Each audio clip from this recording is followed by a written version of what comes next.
My personal philosophy is that our time on this earth, the reason that we're here is to progress, it's to grow, and that we're truly fulfilled, we're truly happy when we're growing and when we're giving and when we're serving. And both of those things, growth, expanding, pushing, and also giving and serving, both of those come from a mindset of abundance.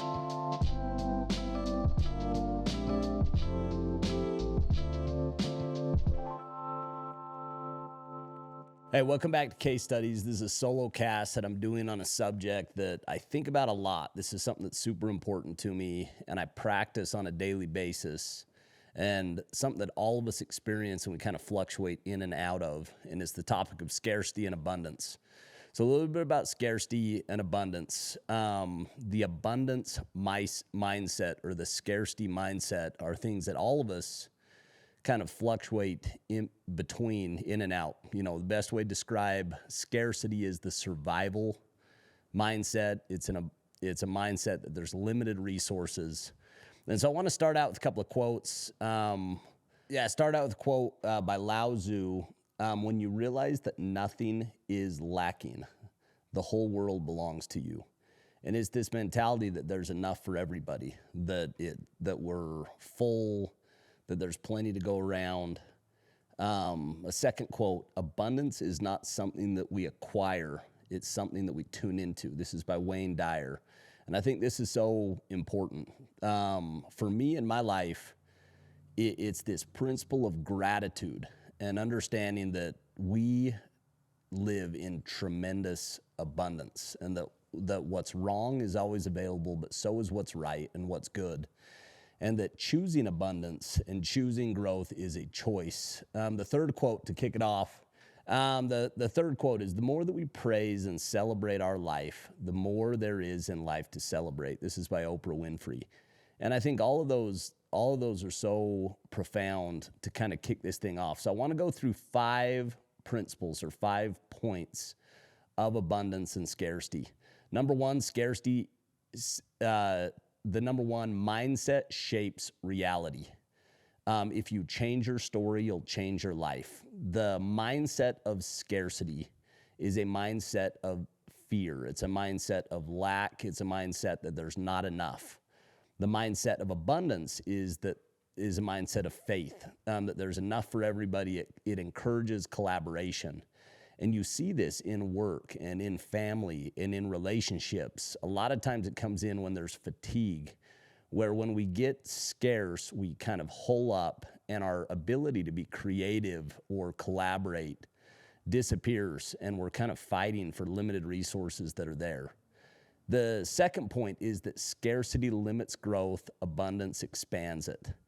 My personal philosophy is that our time on this earth, the reason that we're here is to progress, it's to grow, and that we're truly fulfilled, we're truly happy when we're growing and when we're giving and when we're serving. And both of those things, growth, expanding, pushing, and also giving and serving, both of those come from a mindset of abundance. The third point, scarcity breeds competition, abundance fosters collaboration.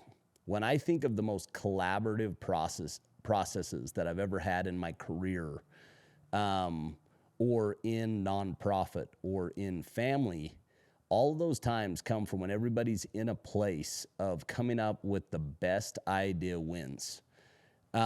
Where the opposite is true, when I've seen processes get stuck or when I've seen negotiations fall apart, it ultimately comes down to this mindset that there is a fixed pie, and that if one side gets a piece, that the other side gets less. Stephen Covey, when he's describing this principle, he talks about the habit number 4 in 7 Habits of Highly Effective People.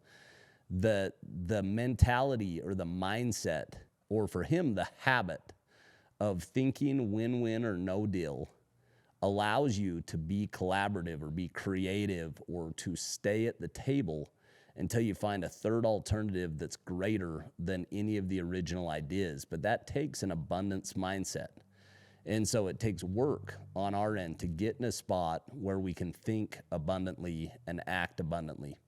Number 4, scarcity is reactive. Abundance is proactive. When I react to something, most of the time it's not a great outcome. It's not a great response. When Chelsea and I get in an argument, or when there's a new idea that's different than potentially an idea that I had going into a business negotiation or collaboration or project that we're working on, and I get a reaction. Most of the time, it's a reaction from scarcity.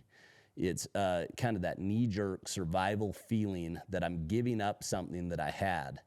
And when I can step back and let the emotion fade, and I can get proactive, and I can get into a mindset of abundance, it allows me to listen more, to go to Covey's habit number 5, which is truly seeking first to understand and listening with the intent to go find synergy, to go find something bigger and better than any of the original options.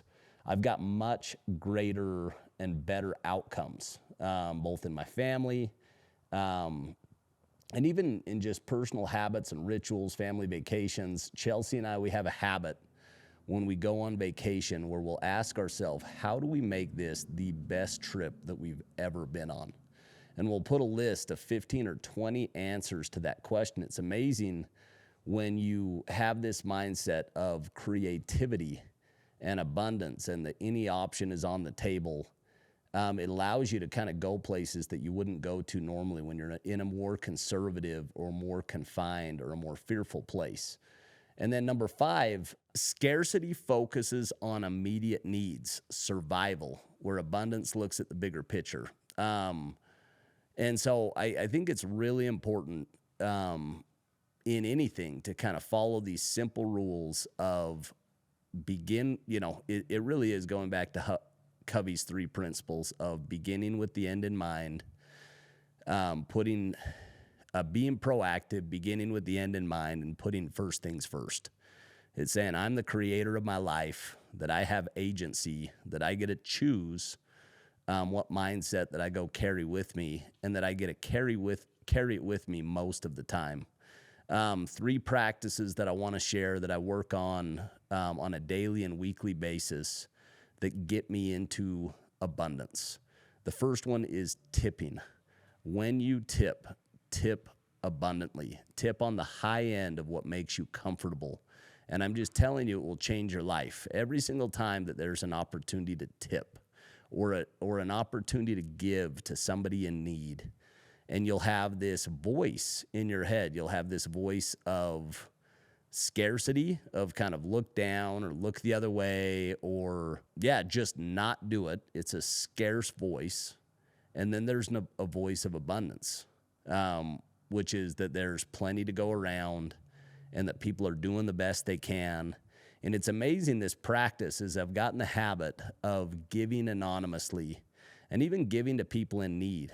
I think there's this fear that if somebody is on the corner or if somebody's asking for something, that, they could potentially be taking advantage of me. And my mentality on this is that I'm okay getting taken advantage of from time to time. And that for me, the giving has more to do with me and practicing this level of abundance and this level of giving and this level of answering kind of the better side of me. And the dollar amount really doesn't matter. What matters is that it is from a place of abundance, and it's from a place of trying to serve others. The second one is making a list of what you're grateful for. It's amazing how when I go through the process, the daily ritual of identifying what I love in my life and what I'm grateful for and what I'm proud of, and when I put these lists together, and when I go through and I list out these things, I become very reverent and very grateful and very full of all of the abundance and the good that I have in my life. And the opposite's true. When I spiral or when I get into a spot where I'm really focused on some injustice or some thing that happened that wronged me I'll loop and my world will get really small, and I'll focus on kind of the lack of something. And so I think this practice of listing out the things in your life that you're grateful for, what you love about your life, and what you're proud of. I think going back and identifying all the things in your life that you've accomplished gives you that confidence to move forward and make long-term plans. And long-term plans come from abundance. They don't come from scarcity. Scarcity is making short-term plans. It comes from survival. And the last one is service. For me, service comes in a number of different categories. It comes through mentorship. It comes through putting my kids down at night. It comes through teaching at BYU or teaching other places. It comes through even simple things as far as, service projects and bigger kind of family events, of making it a kind of big deal to travel someplace and to go serve somebody that's usually another race, that's usually from another religion, that's different on paper. And it's amazing when you get with people that have differences and you get in and you serve them in a meaningful way, that those differences melt away, and you realize that all of us are sons and daughters of God. All of us are doing the best that we can, and that all of us are just on this journey together. And it's amazing how those experiences give me a state of calmness. They give me a state of reverence. They give me a state of stewardship. And overall, I just come back a better person and more full and more giving and more kind when I put myself in those situations. So those three practices. Number one, every day when you get the opportunity to tip, let that be a test of how abundant that you are on that day. And when you pass the test, I'm just telling you, more comes back your way. That's been my experience, that we are the creators of our life and we can go create more, that there's unlimited resources out there. Our only limitation is our lack of resourcefulness. So anyway, thanks for listening in on this solo cast on the contrast between abundance and scarcity.